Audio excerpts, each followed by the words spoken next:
আল্লাহ পাক জাল্লা জালালুহু ওয়া মানওয়ালু আমাদের সকলকে মাফ করেন, সকল মুসলমানকে মাফ করেন, সকলকে আল্লাহ ওয়ালা বানায় দেন। গুনাহ থেকে গায়রুল্লাহ থেকে আল্লাহ আমাদের মুক্ত পবিত্র জীবন দান করেন, আল্লাহর সন্তুষ্টিওয়ালা জিন্দেগি নসিব করেন। তামাম উলামা দ্বীন, খুদ্দামে শরীয়ত সকলের হায়াতে এবং তামাম মুসলমানের হায়াতে আল্লাহ বরকত দান করেন। সিরাতুল মুস্তাকিমের হিদায়াত আল্লাহ তাআলা আমাদের সকলকে নসিব করেন। অমুসলিমদেরকে ইসলাম কবুলের তৌফিক দান করেন। পবিত্র কোরআনে মহান রব্বুল আলামিন বলেন, যে সকল বান্দারা মুত্তাকি হয় আল্লাহ পাক নিশ্চয়ই তাদেরকে প্রিয় পাত্র বানায় নেন, নিজের প্রিয়জন বানায় নেন। এই আয়াতে পাক থেকে এটা প্রমাণিত হলো যে কোনো বান্দা আল্লাহর মাহবুব বান্দা হবে, আল্লাহর প্রিয় পাত্র হবে যদি সে তাকওয়ার জিন্দেগি বলা হয়। কোরআনে কারীমের এক এক আয়াত থেকে এটা স্পষ্ট যে আল্লাহ পাক চান বান্দারা ঈমান বলা হোক, তাকওয়ার জিন্দেগি বলা হোক।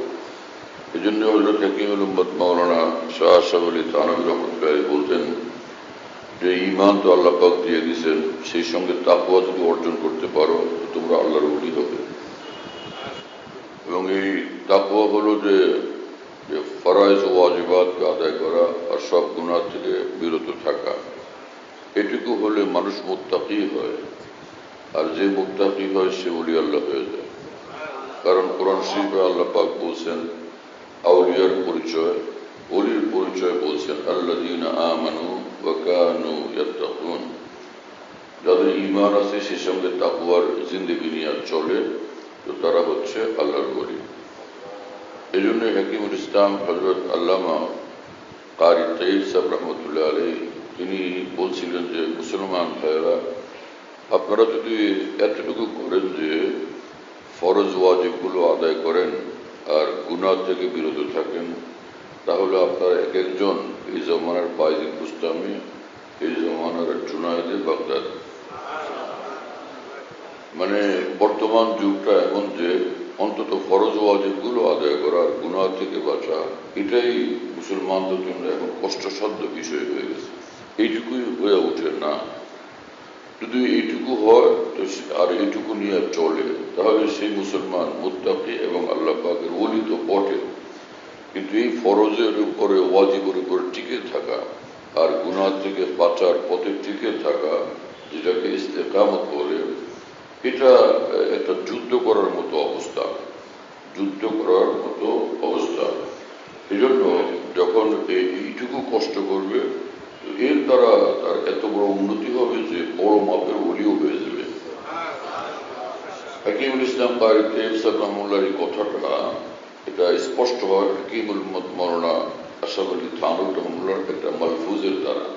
তিনি বলেন যে সমস্ত বুজুর্গানে দ্বীন, আউলিয়া উম্মত যা কিছু শিক্ষা দেন তার সার কথা হলো দুটো জিনিস। এক নম্বর হলো जिस तौत में सुस्ती महसूस हो सुस्ती का मुकाबला करके उस तौत को करे। যে হুকুমটা শরীয়তের বাধ্যতামূলক, যে ইবাদতটা বাধ্যতামূলক, সেটা যদি করতে নফসের মধ্যে অলসতা হয় তো অলসতার মোকাবেলা করে তুমি সে আমলটা করে ফেলবে। যেমন 5 ওয়াক্ত ফরজ নামাজ বা ওয়াজিব আমল, সেগুলো করতে যদি মন নাও চায় তাহলে তুমি কষ্ট করে সেটা করো। जिस तौत में सुस्ती महसूस हो सुस्ती का मुकाबला करके उस तौत को करे। অলসতার পরোয়া করো না, বরং তুমি সে আমলটা করে ফেলো। এই একটা আমল। হাজার অলসতা লাগে, হাজার নিজের মনের মধ্যে অনাগ্রহ লাগে, সেটার পরোয়া করো না, তুমি একটু হিম্মত করে কষ্ট করে আমলটুকু করে ফেলো। और जिस गुनाह का दिल में तकाजा हो तकाजे का मुकाबला करके उस गुनाह से बचे। আর মনের মধ্যে যে কোনো গুনাহের প্রতি আকর্ষণ তৈরি হয়, কষ্ট স্বীকার করে সেই গুনাহ থেকে তুমি বিরত থাকো। जिसको ये बात हासिल हो गई उसको फिर कुछ भी जरूरत नहीं। এইটুকু যার অর্জন হয়ে যায়, এইটুকু আমলের অভ্যস্ত হয়ে যায়, আর কিছুই তার করার দরকার থাকবে না।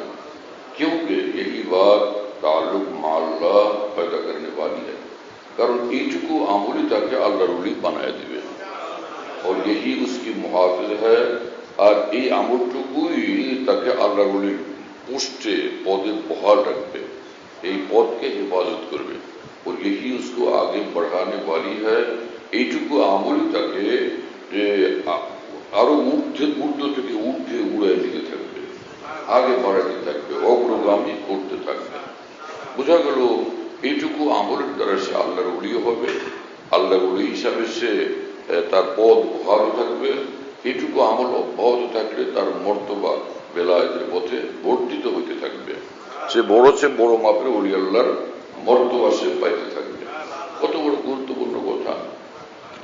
এজন্য হযরত হাকিম থানভী রাহিমাহুল্লাহ বলতেন যে হিম্মত করো, হিম্মত করে এই কাজগুলো তো করো, এতটুকু তো করো। হিম্মত তক আমার শায়েখ আরিফ বিল্লাহ মাওলানা শাহ হাকিম মোহাম্মদ আখতার সাহেব রহমতুল্লাহ আলাইহি বলতেন, হিম্মত ব্যতীত এক রকমা খাবারও তো মুখে ওঠে না। হিম্মত না করলে এক রকমা খাবার মুখে উঠবে, আর হিম্মত করলে বড় বড় কাজও সহজ হয়ে যায়। হযরত হাকিম থানভী রাহিমাহুল্লাহ বলতেন, বান্দা যখন আল্লাহর পথে চলার জন্য হিম্মত করে, আসমান থেকে তার জন্য সাহায্য আসে, যে সাহায্য তাকে এই পথে আগায় দেয়। কারণ ইবতিদা করনা হয় মুশকিল, ইন্তেহা মুশকিল নেই। যখন বান্দা শুরু করে কাজ, আল্লাহর রহমত, আল্লাহর মদত এসে সেটাকে অগ্রগামী বানায় দেয়, আগে বাড়ায় দেয়। এই জন্য হিম্মত তো করা যায়, তাই না? হিম্মত করলে তখন কাজের মধ্যে তারাক্কি হবে, উন্নতি হবে, অগ্রগতি হবে। এবং এই ব্যাপারে কারোই কোনো টেনশন করার বিষয় নেই যে আমার এত 20 বছরের 40 বছরের গুনার অভ্যাস, কবিরা গুনাহের অভ্যাস, এটাকে চলবে। হিম্মত করতে হবে। যে লম্বা জমানা পর্যন্ত গুনাহে অভ্যস্ত, তার শক্ত হিম্মত করতে হবে, কঠিন হিম্মত করতে হবে, দমনীয় হিম্মত তাকে করতে হবে। এইরকম হিম্মত করতে হবে যে একদমই যে পাহাড় টলতে পারে কিন্তু তার হিম্মত টলে না, এমন ভাবে তাকে হিম্মত করতে হবে। তো ইনশাআল্লাহ কামিয়াবি নসিব হবে। হযরত হাকিম মাওলানা শাহ আলী থানভী রহমতুল্লাহ আলাইহি বলেন যে একটা মানুষ যদি হুক্কা খায়, বিড়ি সিগারেট খায়, তো কত বছরের অভ্যাস সেটা দেখতে হবে। যদি সে মাত্র 6 মাস আগে শুরু করছিল, তাহলে বিড়ি সিগারেটের অভ্যাস ত্যাগ করতে তার যে হিম্মত করতে হবে, অল্প হিম্মতে কাজ হয়ে যাবে। আর যদি 10 বছরের অভ্যাস থাকে, 10 বছর অভ্যাস হয়ে থাকে, তাহলে আরো শক্ত মজবুত হিম্মত করতে হবে, যাতে করে সে এই বিড়ির অভ্যাস থেকে মুক্ত হইতে পারে। আর যদি 40-50 বছরের বিড়ি খাওয়া, সিগারেট খাওয়া, হুক্কা খাওয়ার অভ্যাস থাকে, তাহলে তার অভ্যাসটা ভীষণ কঠিন হয়ে গেছে, শিকড় বড় মজবুত হয়ে গেছে। এই জন্য তাকে সুদীর্ঘ জমানা পর্যন্ত হিম্মত করলে এর বিরুদ্ধে চলতেই থাকতে হবে, তাহলে তার কামিয়াবি হবেই হবে। অনুরূপ ভাবে যার কবিরা গুনাহের বয়স যত লম্বা, তাকে হিম্মত করতে হবে তত শক্ত মানের, উচ্চ মানের, অত্যন্ত বেশি দৃঢ়তার সঙ্গে। তো তখন এইভাবে চলতে থাকলে সে তার কামিয়াবি নসিব হবে, তাই না? আর এটা নিশ্চিত যে মানুষ ঈমানের পথে এবং তাকওয়ার পথে অটল এবং অবিচল, সে নিঃসন্দেহে জান্নাতি হবে, নিঃসন্দেহে সে ওলি আল্লাহ হবে, কোনো সন্দেহ নেই। কোরআন হাদিস এটার গ্যারান্টি দিয়ে দিচ্ছে। কথা বুঝতেছেন প্রিয় বন্ধুরা? হ্যাঁ, এখন যে এই পথে দীর্ঘদিন দিনের পথে যে গাফেল ছিল এবং কঠিন গুনার অভ্যস্ত ছিল, গীবত ইত্যাদি নানান রকমের গোপন প্রকাশ্য গুনার অভ্যস্ত ছিল, এখন তো তার গুনাহ ত্যাগ করতে খুব কষ্টবোধ হয়। সেজন্য তার মনের মধ্যে এরকম সন্দেহ তৈরি হয়, না জানি আমি সত্যিকার অর্থে বলি আল্লাহ হইতে পারবো কিনা, মুত্তাকি আমি হইতে পারবো কিনা, মুত্তাকি হইতে পারবো কিনা, আল্লাহর ওলি হইতে পারবো কিনা, জান্নাতি হইতে পারবো কিনা, সন্দেহ তার মধ্যে পয়দা হয়। 1000 লাখ কোটি সন্দেহ পয়দা হোক, এটা তার জন্য ক্ষতিকর না। কিন্তু তার কর্তব্যটুকু পালন করলেই সে কামিয়াব হয়ে যাবে। আর সে কর্তব্যটুকু হলো ওয়াসওয়াসা লাখো কোটি আসে এবং মনের ভিতরে সন্দেহ লাখো কোটি পয়দা হয়, কিন্তু সে হিম্মত করে সে ফরজ ওয়াজিবগুলো অবশ্যই আদায় করে, আর গুনাহের কাজ থেকে অবশ্যই বিরত থাকে। আর যখন যে কোনো ভুল ত্রুটি হয়ে যায়, বিচ্যুতি গুনাহখাতা হয়ে যায়, জলদি সে তওবা ইস্তেগফার করে। এই আমলগুলো চালু থাকলে তার রাস্তা পরিষ্কার, ক্লিয়ার, সে জান্নাত পর্যন্ত পৌঁছবে ইনশাআল্লাহ। এটা একদম পরিষ্কার কথা। এই জন্য আমাদের কাজ করতে হবে। তো এটা হলো মূল বিষয়। আর এর সঙ্গে বলিষ্ঠ সহায়ক যে জিনিস, সেটা হলো যে তাকওয়ার হিম্মত বৃদ্ধির জন্য দিনের উপর অবিচল থাকার জন্য যে জিনিসটা পৃথিবীতে সবচেয়ে বলিষ্ঠ সহায়ক, সর্বোচ্চ সহায়ক, সেটা হলো আউলিয়া গ্রামের সোহবত, আউলিয়া গ্রামের সঙ্গে তাল্লুক, সম্পর্ক, আউলিয়া গ্রাম থেকে দোয়া নেওয়া, আউলিয়া গ্রামকে খুশি রাখা। এই জিনিস তার মধ্যে যেটাকে বলা হয় কুরু মা সাদিকিন, অর্থাৎ সাদেকিনের পথে থাকা। সাদেকিনের পথে থাকা, একটা ইমানের পথে থাকা, তাকওয়ার উপর জমে থাকা, আর সেই সাদেকিনের রাস্তার অনুসরণ করা। এইভাবে যারা জমে থাকবে আর সোহবতে আহলুল্লাহ অর্জন করতে থাকবে, তো তারা ইনশাআল্লাহ তাআলা আরো বেশি আগে বাড়বে, আরো কামিয়াব হয়ে যাবে। তার মধ্যে দ্বীনি চেতনাবোধ, তার মধ্যে দ্বীনি চেতনা এবং তার মধ্যে এই দ্বীনের পথে চলার হিম্মত আরো বাড়তে থাকবে ইনশাআল্লাহ তাআলা। আল্লাহ আমাদেরকে কবুল করেন। আল্লাহ পাক জাল্লা জালালুহু আম্মা নওয়ালু আমাদেরকে আজমুল শান কামিয়াবি দান করেন।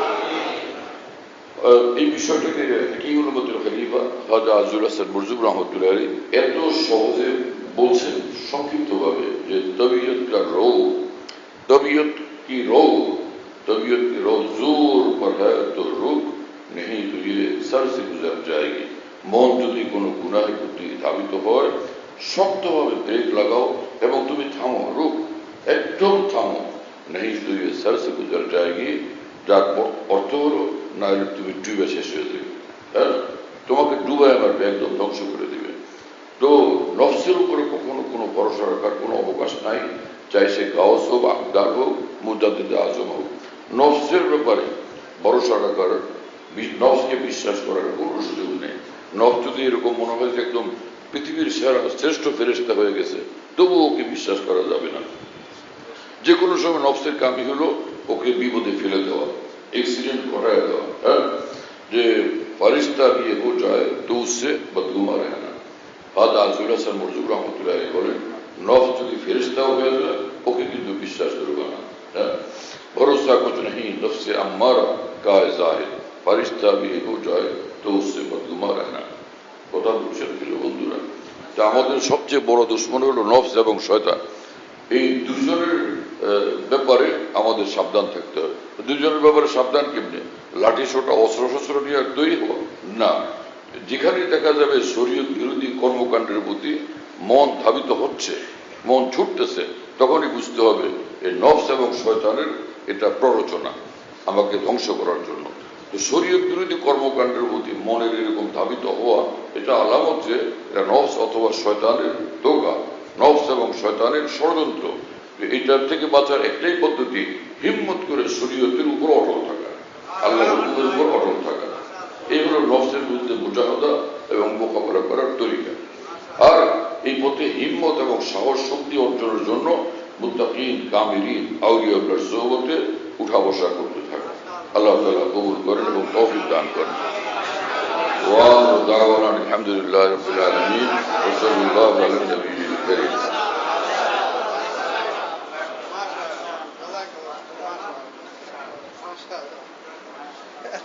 এতটুকু মানলে আমরা সবাই বলি আল্লাহ আল্লাহ তৌফিক দান করেন। জাযাকুমুল্লাহ, মাশাআল্লাহ মাশাআল্লাহ।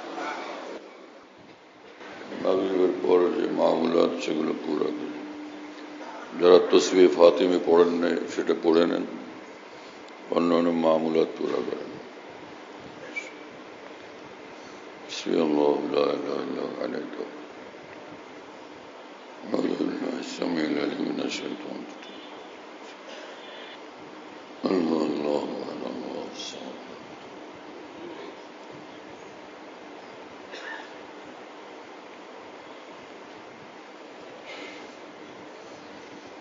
نعوذ بالله من الفلق من شر ما خلق من شر ما خلق.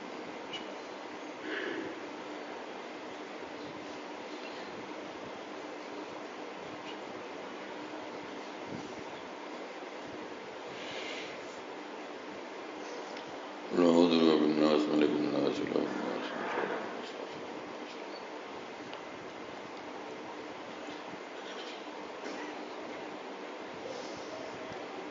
اللهم أنت ربي لا إله إلا أنت خلقتني وأنا عبدك وأنا على عهدك ووعدك أستعين.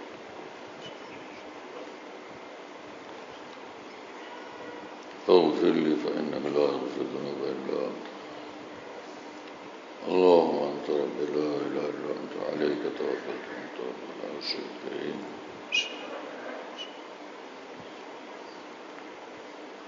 وأن الله لا حكم كل شيء.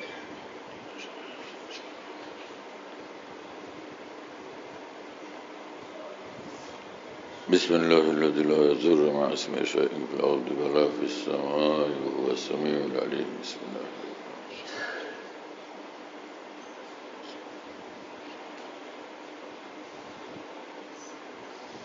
بسم الله على الدين